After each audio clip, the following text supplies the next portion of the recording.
on, everybody? This is your boy Corey Smith with CMG Financial coming back to you with another mortgage segment here to talk about some useful tips in order to help you guys prepare for home ownership.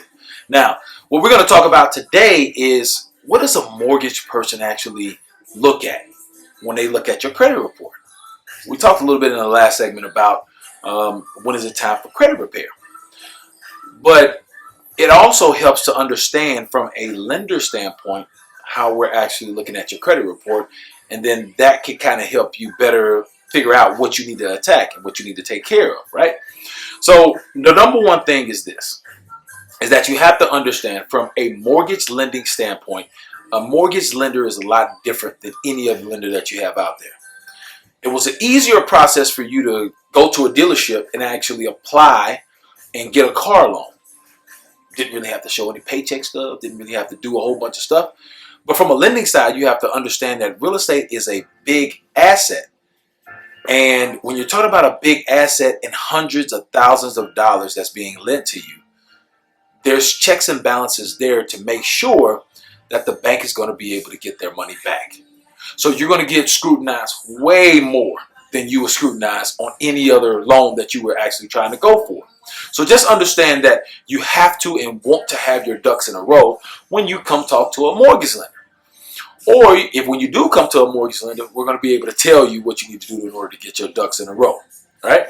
So anyway, so now that you understand from a mindset of a lender standpoint, just understand that when we look at your credit report, it's more than just the credit score that we're looking at.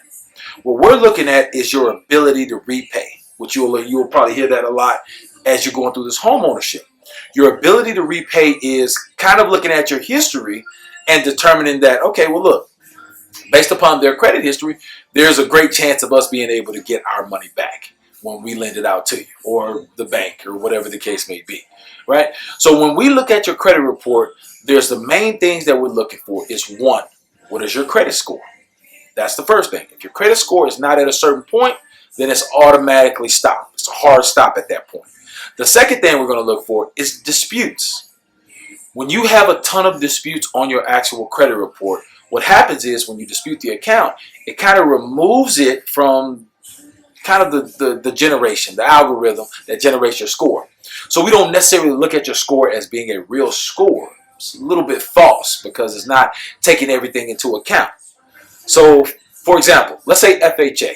FHA, if you have any accounts where the balances total over $1,000, it automatically becomes a manual downgrade. And one thing I can tell you from a lending standpoint, you definitely don't want a manual underwrite when it comes to trying to purchase a house. When you go to a manual underwrite, your file gets scrutinized a lot more than what it used to, right? So essentially what you want to do is not have a ton of disputes on your account. If you sign up for credit repair, chances are you have a whole bunch of disputes. Your best choice or best option is to let those disputes kind of run their course and fall off, or give the credit bureaus a call and have those disputes removed. All right. Now, the next thing that we're looking at public accounts. Do you have any bankruptcies? Is there any foreclosures or anything like that? For what we call major credit items, there is what we call a wait period. So after you go through that, there's a certain period of time that you have to wait before you can actually qualify for a loan, right? So then after we look at the public history, public accounts, then also we go to the actual derogatory accounts that's on your credit, okay? How many collections do you have? How many charge-offs do you have? How many repossessions do you have? Is there any late pays? So on and so forth. Medical bills, when we look at your credit report, don't necessarily care about. Medical bills will hurt your score, but from a lending standpoint, we won't count medical bills against you. It's the other collections that we will count against you. What a lot of people don't understand is when you have these collections, they either have to be addressed or we have to take a certain percentage of those collection accounts and count them against your debt to income ratio.